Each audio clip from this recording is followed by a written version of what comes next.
আমন্ত্রণ জানাচ্ছি প্রিয় দর্শক মানচিত্রের নিয়মিত আয়োজন কথোপকথনে। প্রিয় বন্ধুরা, প্রীতি, সালাম এবং শুভেচ্ছা নেবেন। আজকে অনেকগুলো বিষয় নিয়ে কথা বলবো, তাই মানে শিরোনাম দেওয়া নিয়ে একটু বিপদেই পড়েছিলাম বলা যায়। তো শুরুতেই বলছি যে আজকেও একটা নির্বাচনের আগের জরিপের ফলাফল পত্রিকায় এসেছে। এর আগে একাধিকবার বিভিন্ন জরিপ হয়েছে এবং আমি বলেছি যে এইসব অধিকাংশ জরিপেরই পদ্ধতিগত মান খুবই দুর্বল এবং এগুলো আসলে পলিটিক্যালি বায়াসড। মানে এক একটা জরিপ এক একটা পার্টির পক্ষে, এবং যে কারণে কোনো জরিপে দেখা গেছে যে বিএনপি 70%, আবার তারপরেই আরেকটা জরিপে দেখা যাচ্ছে জামাত 60 বা 70%। সুতরাং এবং যেহেতু এই বিষয়টা নিয়ে আমি দীর্ঘকাল কাজ করেছি, এই বিষয়ে সামান্য লেখাপড়া আমার আছে, আমি বুঝতেই পারি যে এই জরিপগুলো আসলে কোয়ালিটিফুল না। তো আজকের জরিপে দেখা গেছে যে এটি করেছে ইনোভেশন কনসাল্টিং নামে একটা প্রতিষ্ঠান, এবং তারা বলছেন যে 47.6% মানুষ মনে করেন যে তারেক রহমান আগামীতে বাংলাদেশের প্রাইম মিনিস্টার হবেন। তো কদিন আগেই এমিনেন্সের একটা জরিপে দেখলাম যে 70% মানুষ বিএনপি কে ভোট দিতে চায়। তো 70% মানুষ ভোট দিতে চায়, আর এই জরিপ বলছে 47.6% মানুষ তারেক রহমানকে প্রধানমন্ত্রী দেখতে চায়। তাহলে ঘটনাটা কি? তারেক রহমানের জনপ্রিয়তা কি কমছে? জনপ্রিয়তা কমুক আর নাই কমুক, তিনি প্রচন্ড সমালোচনার মুখে আছে এবং তার দিকে সমালোচনার তীর ছুটছে মূলত জামাত এবং এনসিপি জোট থেকে। এবং শেরপুরে আপনারা জানেন যে একটি উপজেলার জামাতি ইসলামের আমির এক সংঘর্ষে নিহত হওয়ার পরে সামাজিক যোগাযোগ মাধ্যমে আমরা স্ট্যাটাস দেখেছি যেখানে তারেক রহমানকে রীতিমতো হত্যার হুমকি দেওয়া হয়েছে এবং তাকে কুপিয়ে নৃশংসভাবে হত্যা করা হবে। তো বাংলাদেশে এই যখন নির্বাচনের আগের অবস্থা, তখন আপনারা শুনেছেন কদিন আগে আমাদের মার্কিন রাষ্ট্রদূত ব্রেন্ট ক্রিস্টেনসন তিনি বলেছেন যে তারা চান যে বাংলাদেশে একটি উৎসব মুখর পরিবেশে নির্বাচন অনুষ্ঠিত হোক।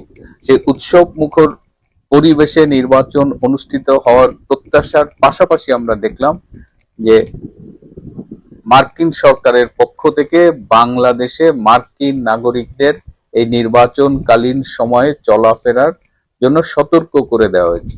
সতর্ক করতেই পারে, সেটা নিয়ে আমাদের সমস্যা নেই, কিন্তু যে কারণে আমরা উদ্বিগ্ন যে সেখানে বলা হয়েছে যে নির্বাচনকে কেন্দ্র করে সহিংস এবং উগ্রবাদী আক্রমণ হতে পারে। সোজা কথায় জঙ্গিরা নির্বাচনের আগে বাংলাদেশের বিভিন্ন স্থানে হামলা করতে পারে, এবং সেই হামলা থেকে সাবধানে থাকবার জন্য, রক্ষা পাওয়ার জন্য আমেরিকা তার নাগরিকদের ভ্রমণ পরামর্শ দিয়েছে।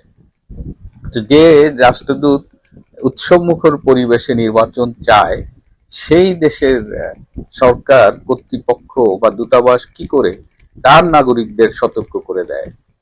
তাহলে এই জঙ্গিদের বোমাবাজিটাই আসলে উৎসব। এইদিকে যখন এই বিষয়টি বলছি, আপনাদের মনে আছে যে গতকাল আমি বলেছিলাম যে আমেরিকা চায় বাংলাদেশে একটি অ্যান্টি ইন্ডিয়ান গভর্নমেন্ট ক্ষমতায় আসুক। এটা যখন বাস্তবতা, ঠিক তখনই আমেরিকায় আবার আমরা অন্য চিত্র দেখছি। খুব সম্প্রতি যে ভারতের মার্কিন রাষ্ট্রদূত এবং ট্রাম্পের বিশেষ দূত এই দক্ষিণ মধ্য এশিয়ার জন্য সার্জিও গার, তিনি ভারতের বিদেশ মন্ত্রী ডক্টর এস জয়শঙ্করকে তার কার্যালয়ে আমন্ত্রণ জানিয়েছিলেন এবং জয়শঙ্কর গিয়েছিলেন। আবার সার্জিও গারও জয়শঙ্করের কার্যালয়ে গিয়েছিলেন এবং তাদের মধ্যে একাধিক বৈঠক অনুষ্ঠিত হয়েছে। আপনারা হয়তো শুনেছেন যে আমেরিকার সাথে ভারতের যে বাণিজ্য চুক্তি, সেটা বহুত দিন ধরে আমরা শুনছি যে এই সই হয় তো কাল হয়, তো সেটি শেষমেশ আবার স্বাক্ষরিত হবার একটা কথা খুব জোরালো ভাবেই শোনা যাচ্ছে। এবং সবকিছু যদি ঠিক থাকে তাহলে ফেব্রুয়ারির 4 তারিখে ভারতের বিদেশ মন্ত্রী ডক্টর জয়শঙ্করের আমেরিকা সফরে যাবার কথা, এবং সেখানে আমেরিকার সাথে ভারতের ট্রেড ডিল স্বাক্ষরিত হবার কথা। তো এখন এই যে সার্জিও গারের সাথে ডক্টর এস জয়শঙ্করের যে একাধিক বৈঠক হলো, এখানে ভারতের পক্ষ থেকে আমরা বারবার বলেছি যে ট্রেড ডিল হওয়ার এই যে আলোচনাগুলো হয়েছে, সেখানে অনিবার্যভাবেই বাংলাদেশ বারবার উঠে এসেছে এবং ভারত বাংলাদেশে এবং একটি স্থিতিশীল গণতান্ত্রিক সরকার চায়। ভারত বাংলাদেশে একটি ইনক্লুসিভ নির্বাচন চায়, যেখানে সব দলের অংশগ্রহণের মাধ্যমে একটি উৎসব মুখর পরিবেশে নির্বাচনটা হবে। এই ইনক্লুসিভ শব্দের সংজ্ঞা নিয়ে আপনারা দেখেছেন পশ্চিমা বিশ্বের ভণ্ডামি। তারা বলছে যে ইনক্লুসিভ মানে সব রাজনৈতিক দল না, ইনক্লুসিভ মানে ভোটাররা সবাই ভোট দিতে গেলেন কিনা। অথচ এরাই শেখ হাসিনা সরকারের আমলে নির্বাচনকে সমালোচনা করেন যে সেগুলো ইনক্লুসিভ ছিল না। অথচ মানে তাদের এই ভণ্ডামিগুলো আমরা কিন্তু খুব স্পষ্ট দেখতে পাচ্ছি। তো এবার এই সার্জিও গার এবং এস জয়শঙ্করের যে আলোচনাগুলো হয়েছে, সেখানে কিন্তু ভারতের পক্ষ থেকে খুব স্পষ্টভাবে বলে দিয়েছে যে তারা বাংলাদেশের রাজনীতিতে আওয়ামী লীগকে চায়। তারা যেমন একটা গণতান্ত্রিক স্থিতিশীল বাংলাদেশ চায়, তেমন বাংলাদেশ আওয়ামী লীগকে তারা চায়। এবং খুব স্পষ্টভাবে ভারতের পক্ষ থেকে জানিয়ে দেওয়া হয়েছে যে বাংলাদেশ আওয়ামী লীগ তাদের দীর্ঘদিনের পরীক্ষিত বন্ধু, এবং বাংলাদেশ আওয়ামী লীগ একটি গণতান্ত্রিক সংগঠন, এবং বাংলাদেশ আওয়ামী লীগ ক্ষমতায় থাকাকালীন এই বাংলাদেশ এবং ভারত এই অঞ্চলে জঙ্গিবাদ, সন্ত্রাস এগুলো নিয়ন্ত্রণে ছিল।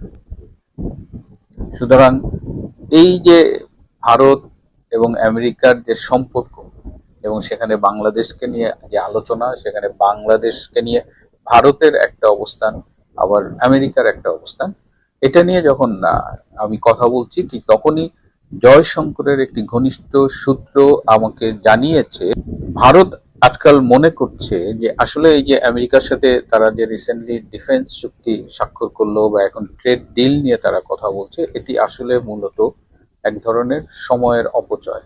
তারা মনে করে যে আমেরিকা একই সাথে একই বিষয়ে দুই তিনটা অবস্থান নিয়ে এগোয়। তারা একদিকে ভারতের সাথে এক কথা বলে, তারা একদিকে বাংলাদেশের সাথে আর এক কথা বলে, তারা অন্য কোথাও গিয়ে আর এক রকমের কথা বলে। সুতরাং আমেরিকাকে তো এই সময়ে নতুন করে চেনা হলো। আমেরিকার সাথে এই সম্পর্ক বা বিভিন্ন চুক্তি করে সময় নষ্ট করাটা ভারত আর খুব ভালো কিছু একটা মনে করছে না। এবং ডিফেন্স চুক্তিতে যেটা বলা হয়েছিল যে ইন্দো প্যাসিফিক রিজিয়নে আমেরিকার সাথে ভারত মিলে মিশে একসাথেই নিরাপত্তা এবং স্থিতিশীলতা নিয়ে কাজ করবে। এবং আমরা অনেকবার বলেছি যে ভারতের চোখ দিয়ে আমেরিকা বাংলাদেশকে দেখবে। তো ভারত এই জায়গাগুলো এখন রিয়েলাইজ করছে, এবং ভারত মনে করে যে ইন্দো প্যাসিফিক অঞ্চলের শান্তি, নিরাপত্তা, স্থিতিশীলতা এগুলো নিয়ে আসলে আমেরিকার সাথে আর কাজ করবার কিছু নেই। তারা তাদের মতো করে তাদের মিত্রদের নিয়ে, অন্যদের নিয়ে কাজ করবে, কিন্তু আমেরিকার সাথে তারা এই বিষয়টা নিয়ে আর জোরাজুরি করতে চায় না। এই ডক্টর জয়শঙ্কর এবং সার্জিও গারের এই একাধিক বৈঠকের ফলে যে গুঞ্জনটি এখন আবার ডালপালা মেলছে, সেটা হলো তাহলে কি এই যে 12ই ফেব্রুয়ারি যে নির্বাচনটি হবার কথা, সেটা কি অনুষ্ঠিত হবে? কারণ এরকমও হতে পারে যে নির্বাচনের ঠিক 4-5 দিন আগে নির্বাচনকে স্থগিত বা বাতিল ঘোষণা করা হলো। সেই আলোচনাটা ওঠার পাশাপাশি এটাও শোনা যাচ্ছে যে আগামী 7-8 দিনের মধ্যে এমনও হতে পারে যে ডক্টর ইউনূসকে সরিয়ে একটা নতুন তত্ত্বাবধায়ক সরকারকে আনা হলো, এবং যাদের অধীনে নিকট ভবিষ্যতে একটি ইনক্লুসিভ নির্বাচন হবে। এই গুঞ্জনটি যখন ভেসে বেড়াচ্ছে, ঠিক তখন আজকে একটা খবরের প্রতি আমার দৃষ্টি আকর্ষিত হয়েছে। আমি খুবই অবাক এবং ব্যথিত হয়েছি যে আপনারা জানেন যে যখন যে সরকার ক্ষমতায় থাকেন, সেই সরকারের প্রধানমন্ত্রী বিশেষ করে তার অফিসে বা বাসস্থানে সরকারের পক্ষ থেকেই, সরকারি প্রতিষ্ঠানের পক্ষ থেকেই খাবার সরবরাহ করা হয়। যেমন গণভবনে বাংলাদেশ পর্যটন কর্পোরেশনের অধীন হোটেল অবকাশ থেকে খাবার যেত, এবং শেখ হাসিনা যখন প্রধানমন্ত্রী ছিলেন তখন গণভবনে এই খাবারগুলো যেতেন। কিন্তু আমরা পত্রিকায় দেখলাম যে শেখ হাসিনা যখন প্রধানমন্ত্রী ছিলেন তখন গণভবনে যেটা হয় যে এই বিলগুলো বাকি থাকে, পরে আবার সরকারের পক্ষ থেকে দেওয়া হয়। তো শেখ হাসিনার আমলে প্রায় 2.5 কোটি টাকার বিল বাকি পড়েছে। বর্তমান ইউনূস সরকারের আমলেও 43 লাখ পাঁচ টাকার খাবার বিল কিন্তু হোটেল অবকাশের কাছে বাকি রয়েছে। এখন স্বভাবতই প্রধানমন্ত্রী থাকাকালীন গণভবনের যে খাবার বিল, সেই বিলটির সরকারের কোষাগার থেকে যাওয়ার কথা, কিন্তু ডক্টর ইউনূস এই বিলটি আটকিয়ে দিয়েছে। মানে ব্যক্তিগত প্রতিহিংসা, নৈতিকতা, এই বিষয়গুলো নিয়ে আসলে এখন আমাদের ভাবতে হচ্ছে। ডক্টর ইউনূসকে যতই দেখছি ততই অবাক এবং বিস্মিত হচ্ছি যে একটা বিগত সরকার প্রধানের খাবারের বিলটাও তিনি আটকে দিচ্ছেন, মানে এই লেভেলের প্রতিহিংসায় তিনি ভুগছেন, অথচ নিজের 666 কোটি টাকা নিজের প্রতিষ্ঠানে কর মাফ করেছেন, আরো প্রায় কয়েক হাজার কোটি টাকা তিনি এই 17 মাসে বেনিফিটেড হয়েছেন। এই জন্য আসলে নিন্দা জানানোর ভাষাও আমাদের নেই। বাংলাদেশে নতুন মার্কিন রাষ্ট্রদূত আসার পর থেকেই খুব ব্যস্ত সময় কাটাচ্ছেন। তিনি সবার সাথে মিটিং করছেন, নির্বাচন কমিশনে গিয়েছেন, নির্বাচন কমিশনে গিয়ে তিনি সেখান থেকে বেরিয়ে সাংবাদিকদের সাথে কথা বলেছেন। তো শুরুতে আমি একটু শুনে নিই যে তিনি যে নির্বাচন কমিশনে গেলেন সেখানে তিনি সাংবাদিকদের কি বলেছেন। As I said all the way back to my confirmation hearing before the U.S. Senate, I am very excited about the upcoming elections. I'm very much looking forward to them and to seeing the outcome of those elections. The United States government does not take sides in Bangladesh's elections. The outcome of the election is for the Bangladeshi people and only the Bangladeshi people to decide. We are prepared to work with any government who the Bangladeshi people elect to represent them going forward. তিনি বলেছেন যে মার্কিন যুক্তরাষ্ট্র কারো পক্ষ নেবে না। আমি জানি না তিনি নির্বাচন কমিশন থেকে বেরিয়ে হঠাৎ কেন সাংবাদিকদের এই কথা বললেন। অনেকটা সেই ঠাকুর ঘরে কেড়ে আমি কলা খাই না। কারণ এখন প্রশ্ন উঠেছে যে এই নির্বাচনে মার্কিন যুক্তরাষ্ট্র আসলে কোনো পক্ষ নিচ্ছে কিনা, কাকে ক্ষমতায় দেখতে চায়। এই মুহূর্তে বিএনপি এবং জামায়াতে ইসলামের মধ্যেই মেইন প্রতিদ্বন্দ্বিতা হবে।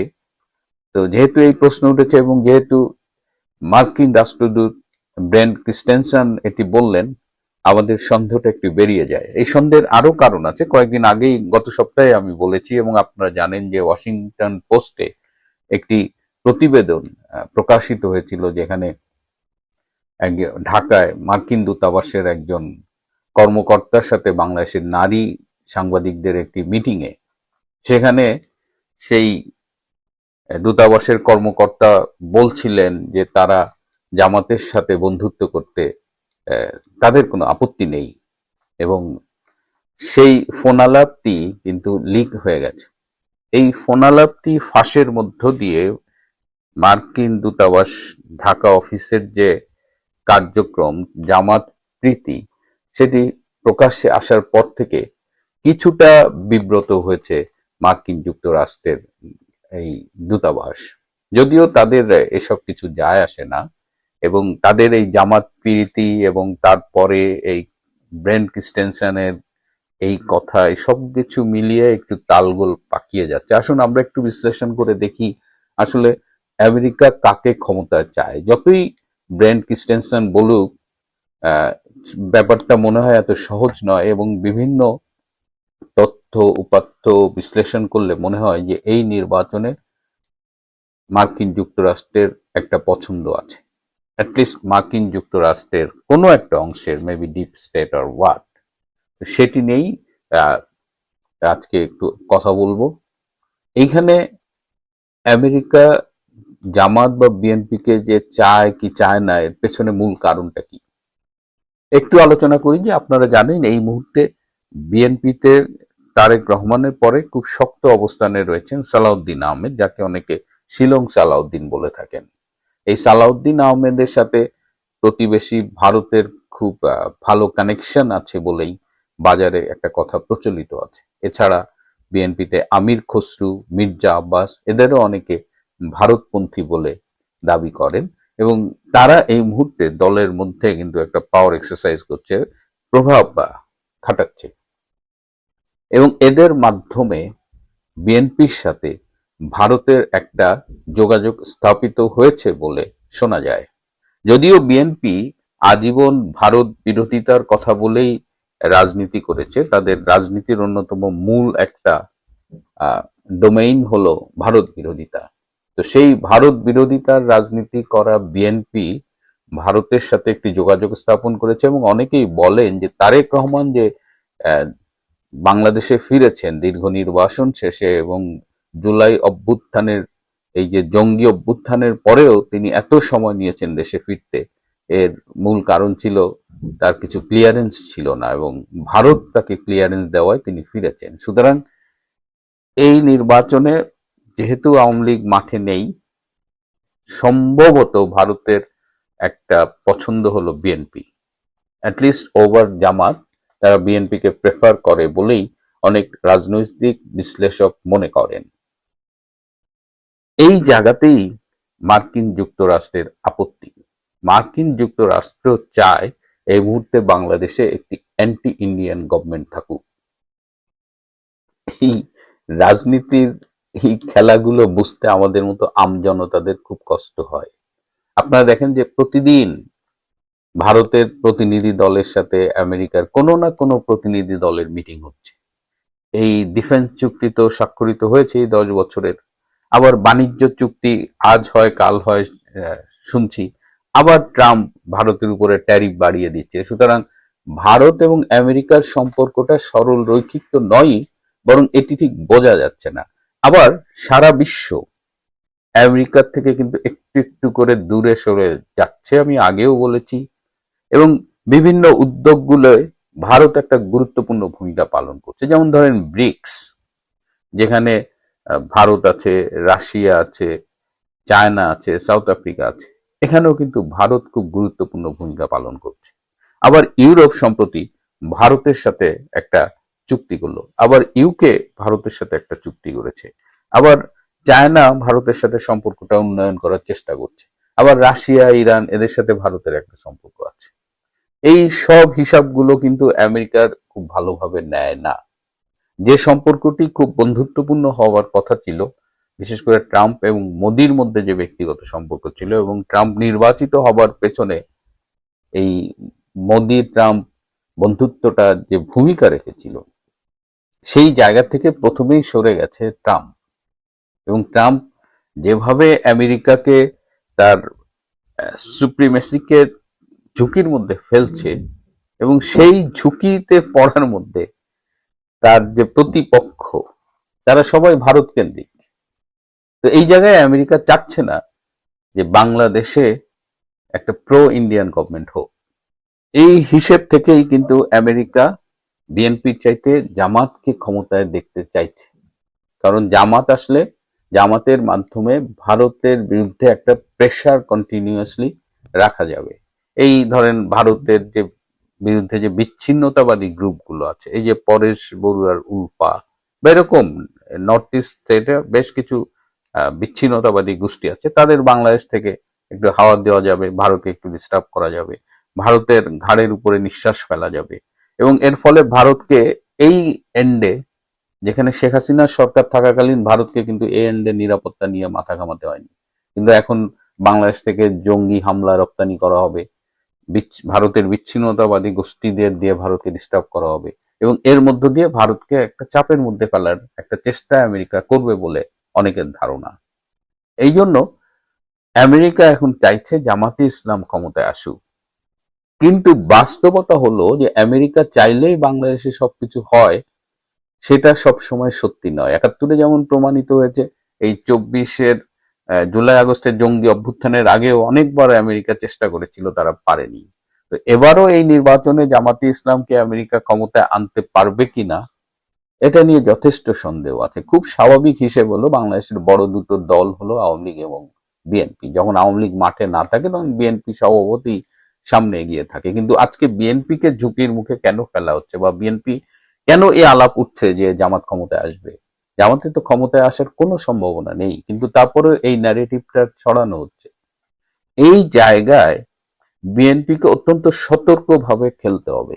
রাজনীতির মাঠে বিএনপি কতখানি ম্যাচিউরিটির সাথে খেলবে, সেটা নিয়ে আমার ব্যক্তিগত কিছু পর্যবেক্ষণ আছে, কিন্তু সেটা নিয়ে আমি আরেকদিন আলাপ করব। কিন্তু এই মুহূর্তে আমেরিকা চাইছে প্রথমত বাংলাদেশে একটি ভারত বিরোধী সরকার হোক, এবং এই ভারত বিরোধী সরকার করতে গিয়ে তারা বিএনপির চাইতে জামাতকে বেশি প্রেফার করছে।